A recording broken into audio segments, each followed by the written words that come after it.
Assalamualaikum warahmatullahi wabarakatuh. Shalom, Om Swastiastu, Namo Buddhaya. Salam kebajikan untuk kita semua.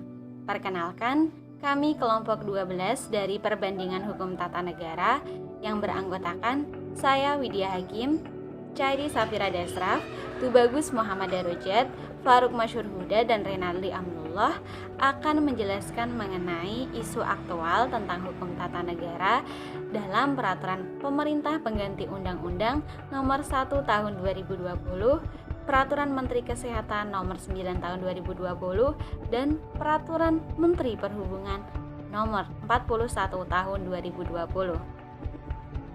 Sebelum kita memasuki pembahasan yang pertama, izinkan saya untuk menyampaikan mengenai bahwa pada tahun 2020 ini seluruh negara yang ada di dunia sedang menghadapi pandemi COVID-19, termasuk pula negara Indonesia. Pandemi COVID-19 ini sangat berdampak pada kesehatan seluruh bangsa dan aspek sosial ekonomi lainnya. Data dari National Geographic Indonesia menyebutkan bahwa per 15 Juli sudah ada 80.000 kasus yang terdampak pandemi COVID-19. Belum lagi kasus perharinya pun semakin meningkat. Dan Menteri Perhubungan juga menyatakan bahwa sebanyak 1.112 perusahaan bus pariwisata juga terdampak pandemi COVID-19, baik di tingkat kota maupun di tingkat provinsi. Lalu, Menteri Keuangan Sri Mulyani juga menyatakan bahwa akibat pandemi COVID-19, pertumbuhan ekonomi negara hanya 2,3%.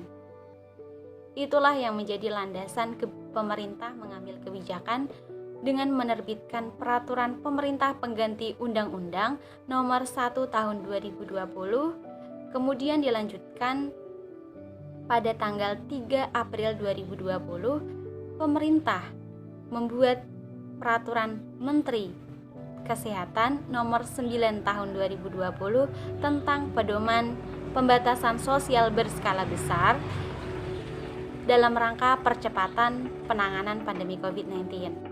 Lalu dilanjutkan tanggal 8 Juni 2020, pemerintah membuat Peraturan Menteri Perhubungan Nomor 41 Tahun 2020 tentang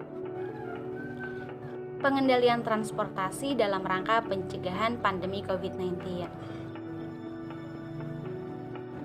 Baik, kita langsung ke pembahasan yang pertama, di mana penanganan pandemi COVID-19 melalui Perpu Nomor 1 Tahun 2020.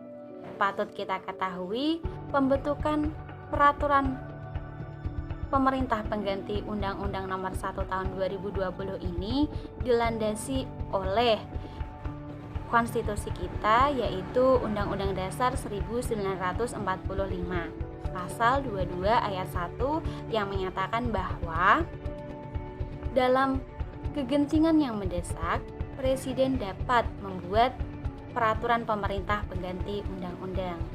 Perpu Nomor 1 Tahun 2020 ini juga bertujuan untuk melakukan penanganan pandemi COVID-19 secara cepat dan mudah.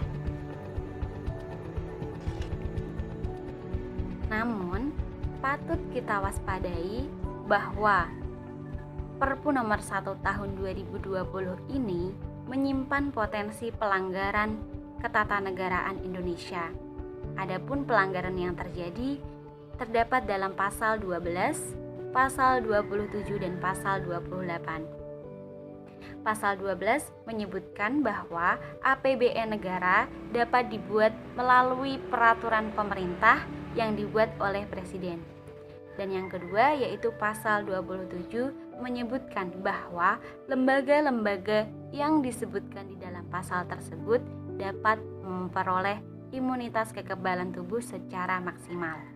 Lalu dalam pasal 28 menjelaskan mengenai peraturan ini dapat meniadakan undang-undang sebelumnya dalam rangka percepatan penanganan pandemi COVID-19.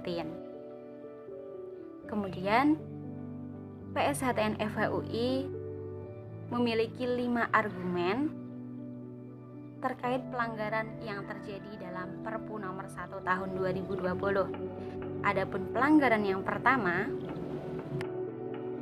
yaitu Perpu ini dapat berpotensi menghilangkan prinsip check and balances di mana APBN negara dapat dibuat hanya melalui peraturan pemerintah yang dibuat oleh Presiden. Dikhawatirkan Perpu ini dapat mengembalikan absolute power di ranah eksekutif. Yang kedua, Perpu ini berpotensi menghilangkan prinsip equality before the law, yang mana Pasal 27 menyebutkan hanya lembaga-lembaga yang dicantumkan yang mendapatkan imunitas kekebalan tubuh secara maksimal. Dan yang ketiga, Perpu ini tidak menjelaskan secara terperinci mengenai public health policy. Dan yang keempat, Perpu ini telah melanggar pasal 23 ayat 1, ayat 2 dan ayat 3 UUD NRI 1945, di mana APBN negara dapat dibuat hanya melalui peraturan pemerintah yang dibuat oleh Presiden tanpa menghadirkan kehadiran rakyat yang diwakili oleh Dewan Perwakilan Rakyat. Padahal sejatinya rakyat merupakan pemegang kedaulatan negara. Dan yang kelima, Perpu ini tidak menyebutkan secara jelas mengenai frasa stabilitas keuangan negara untuk penanganan pandemi COVID-19 dan frasa dalam menghadapi ancaman yang membahayakan perekonomian nasional dan atau stabilitas keuangan negara. Dikhawatirkan ketiadaan definisi yang jelas dapat menyebabkan para pelaksana kebijakan dapat menyatakan dalih instabilitas keuangan tanpa adanya tolak ukur yang pasti. Itulah isu-isu aktual yang ada di dalam Perpu nomor 1 tahun 2020. Untuk pembahasan berikutnya akan dijelaskan oleh rekan saya, yaitu Tubagus Muhammad Darujat. Silakan. Assalamualaikum warahmatullahi wabarakatuh. Saya Tubagus Muhammad Darujat dari kelompok 11 ingin sedikit menjelaskan mengenai peraturan menteri dalam hal penanganan COVID-19. Nah, dalam hal ini diejawantahkan dalam Permenkes atau Peraturan Menteri Kesehatan nomor 9 tahun 2020. Peraturan Menteri Kesehatan ini pada prinsipnya menjelaskan secara detail pembatasan kegiatan masyarakat untuk memutus mata rantai penularan COVID-19, yaitu melalui pembatasan sosial berskala besar atau disingkat PSBB. Permenkes nomor 9 tahun 2020 tentang pedoman PSBB dalam rangka percepatan penanganan COVID-19 adalah kelanjutan dari peraturan pemerintah nomor 21 tahun 2020 tentang pembatasan sosial berskala besar dalam rangka percepatan penanganan coronavirus atau disingkat COVID-19. Lembaran Negara Republik Indonesia tahun 2020 nomor 91, tambahan Lembaran Negara Republik Indonesia nomor 6487. PSBB dalam Permenkes nomor 9 tahun 2020 tentang pedoman PSBB dalam rangka percepatan penanganan COVID-19 adalah pembatasan sosial berskala besar sebagaimana juga dimaksud dalam peraturan pemerintah nomor 21 tahun 2020 tentang pembatasan sosial berskala besar dalam rangka percepatan penanganan COVID-19. Peraturan pemerintah nomor 21 tahun 2020 tentang pembatasan sosial berskala besar dalam rangka percepatan penanganan virus COVID-19 menyebutkan bahwa PSBB ditetapkan oleh Menteri Kesehatan. Maka secara spesifik pengaturan terhadap PSBB ini adalah oleh Menteri Kesehatan. Maka diterbitkanlah Peraturan Menteri Kesehatan nomor 9 tahun 2020. Sebagaimana kita ketahui saat ini, dunia tengah menghadapi krisis dan wabah pandemi coronavirus. dengan jumlah kematian dan kasus infeksi yang melebihi 1 juta orang, sehingga memiliki dampak serius terhadap berbagai aspek kehidupan. Dan celakanya juga, sampai saat ini belum ada treatment, obat, antivirus, dan serum untuk pandemi coronavirus. Organisasi Kesehatan Dunia dan negara-negara di dunia hanya memiliki treatment pembatasan sosial dengan physical distancing atau membuat jarak fisik antar individu, protokol-protokol kesehatan dan sebagainya, yang pada akhirnya juga berujung pada penguatan antibodi masing-masing individu dalam hal menghadapi COVID-19. Kebingungan merebak di mana-mana antara yang patuh dengan protokol kesehatan ataupun yang mengabaikannya dan sebagainya. Pencarian treatment dan pengobatan coronavirus menjadi ajang yang sangat serius dan dibutuhkan masyarakat dunia saat ini. Nah, dalam Permenkes nomor 9 tahun 2020 tentang pedoman PSBB dalam rangka percepatan penanganan COVID-19 ditetapkan di Jakarta pada tanggal 3 April 2020 oleh Menteri Kesehatan Terawan Agus Putranto. Nah, Permenkes nomor 9 tahun 2020 tentang pedoman PSBB dalam rangka percepatan penanganan COVID-19 diundangkan di Jakarta pada tanggal 3 April 2020 oleh Dirjen PUU Kemenkumham RI Widodo Eka Cahyana. Agar setiap orang mengetahui Peraturan Menteri Kesehatan nomor 9 tahun 2020 tentang pedoman pembatasan sosial berskala besar dalam rangka percepatan penanganan coronavirus atau disingkat COVID-19 ditempatkan pada Berita Negara Republik Indonesia tahun 2020 nomor 326. Nah, pembatasan sosial berskala besar adalah pembatasan kegiatan tertentu untuk dalam suatu wilayah yang diduga terinfeksi coronavirus atau COVID-19. Sedemikian rupa untuk mencegah kemungkinan penyebaran coronavirus atau COVID-19. Demikian definisi PSBB dalam Permenkes nomor 9 tahun 2020 tentang pedoman PSBB dalam rangka percepatan penanganan COVID-19. Nah, itu sebagian definisi. Ada beberapa kriteria dalam penetapan pembatasan sosial berskala besar. Di antaranya, yang pertama adalah prasyarat diberlakukannya. Ada beberapa kriteria dalam penetapan pembatasan sosial berskala besar. Di antaranya yang pertama, prasyarat diberlakukannya pembatasan sosial berskala besar adalah terpenuhinya kriteria situasi penyakit berupa peningkatan signifikan jumlah kasus dan atau kematian akibat penyakit, penyebaran kasus yang cepat ke beberapa wilayah, dan terdapat kaitan epidemiologis dengan kejadian serupa di wilayah atau di negara lain.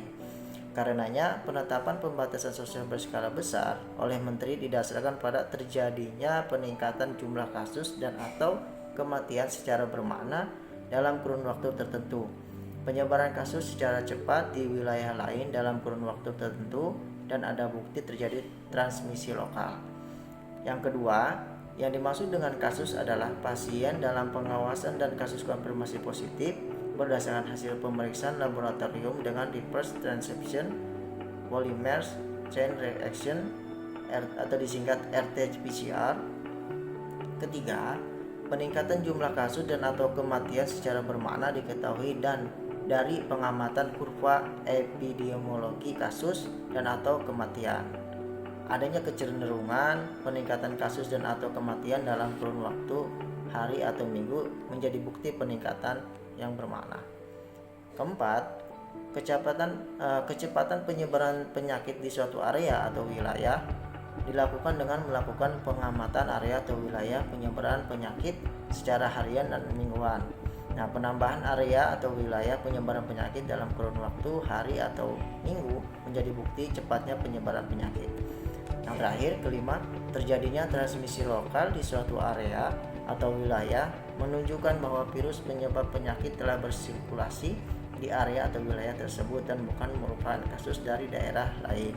Nah, itulah beberapa kriteria dalam penetapan pembatasan sosial berskala besar, yang mana hal ini sudah diatur dalam Peraturan Menteri Kesehatan nomor 9 tahun 2020. Demikianlah penjelasan singkat mengenai Peraturan Menteri Kesehatan nomor 9 tahun 2020.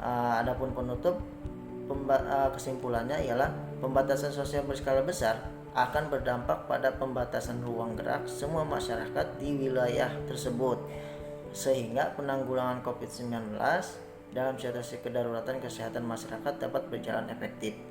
Dalam menjalankan respon kedaruratan kesehatan masyarakat melalui pembatasan sosial berskala besar tersebut tetap mengedepankan keselamatan dan kepentingan masyarakat baik di tingkat nasional maupun daerah. Sekian dari saya. Assalamualaikum warahmatullahi wabarakatuh. Menteri Perhubungan Budi Karya menyampaikan menindaklanjuti surat edaran gugus tugas percepatan penanganan COVID-19 nomor 7 tahun 2020 tentang kriteria dan persyaratan perjalanan orang dalam masa adaptasi kebiasaan baru menuju masyarakat produktif dan aman COVID-19. Kemenhub telah menerbitkan aturan pengendalian transportasi yang merupakan revisi dari Permenhub nomor 18 tahun 2020. Menteri Perhubungan menjelaskan dengan dibukanya kembali sejumlah aktivitas ekonomi akan berdampak pada terjadinya peningkatan aktivitas perjalanan orang melalui transportasi. Untuk itu, Kementerian Menteri Perhubungan melakukan antisipasi dengan melakukan penyempurnaan Peraturan Menteri Perhubungan Nomor 18 Tahun 2020 tentang pengendalian transportasi dalam rangka mencegah penyebaran COVID-19. Menhub Budi menjelaskan pengendalian transportasi yang dilakukan menitikberatkan pada aspek kesehatan, karena kami berupaya untuk menyediakan transportasi agar masyarakat, baik itu petugas transportasi maupun penumpang, tetap bisa produktif namun tetap aman dari penularan COVID-19 sebagaimana arahan Presiden Indonesia Pak Jokowi. Secara umum, lingkup pengendalian transportasi yang dilakukan adalah untuk seluruh wilayah dan untuk wilayah yang ditetapkan pembatasan sosial berskala besar atau PSBB. Pengendalian transportasi yang dilakukan melalui penyelenggaraan transportasi darat, yaitu kendaraan pribadi dan angkutan umum seperti mobil penumpang, bus dan angkutan sungai, danau dan penyeberangan laut, dan penyeberangan laut, udara dan perkeretaapian. Para penumpang, para operator, sarana dan prasarana transportasi wajib melakukan penerapan protokol kesehatan, penerapan pembatasan jumlah penumpang dan jumlah kapasitas tempat duduk, dan penerapan jaga jarak mulai saat persiapan perjalanan, dalam perjalanan dan saat sampai tujuan atau kedatangan. Beberapa surat edaran Menhub tentang pedoman dan petunjuk teknis penyelenggaraan transportasi pada masa adaptasi kebiasaan baru untuk mencegah penyebaran COVID-19 yaitu SE nomor 11 tahun 2020 untuk transportasi darat, SE nomor 12 tahun 2020 untuk transportasi laut, dan SE nomor 13 tahun 2020 untuk transportasi udara, dan terakhir SE nomor 14 tahun 2020 untuk transportasi perkeretaapian. Sekian dari saya kembalikan ke moderator. Baik semuanya, tadi telah dijelaskan oleh teman-teman saya sebelumnya mengenai peraturan pemerintah pengganti Undang-Undang Nomor 1 Tahun 2020, kemudian mengenai aturan Kementerian Kesehatan dan Kementerian Perhubungan perihal COVID-19. Di sini saya akan menyimpulkan apa yang telah dijelaskan tadi. Pada intinya, dalam Perpu nomor 1 tahun 2020 itu diterbitkan untuk menangani masalah akibat COVID-19. Salah satu tujuannya yaitu menyelamatkan keuangan negara. Namun dalam Perpu ini terdapat beberapa pasal yang mengancam ketatanegaraan di Indonesia, seperti pasal 12, 27 dan 28. Kita sorot yang di pasal 28, di mana di sini tertulis UU sebelumnya tidak dapat berlaku selama UU pengganti peraturan pemerintah pengganti undang-undang ini diterapkan. Kemudian jika menurut Pusat Studi Hukum Tata Negara Fakultas Universitas Indonesia (PSHTN FHUI), terdapat 5 pelanggaran muatan pasal yang terdapat di Perpu nomor 1 tahun 2020 ini. Yang tadi telah dijelaskan oleh teman kita Widya Hakim. Kemudian setelah itu mengenai penanganan pandemi COVID-19 melalui peraturan Kementerian Kesehatan.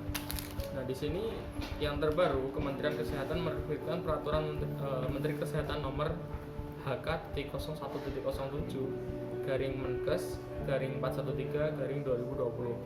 Di sini mengenai tentang pencegahan dan pengendalian coronavirus di Indonesia 2019 atau COVID-19. Namun di sini kita lihat karena ada beberapa peraturan persyaratan mengenai protokol perizinan daerah untuk melakukan PSBB.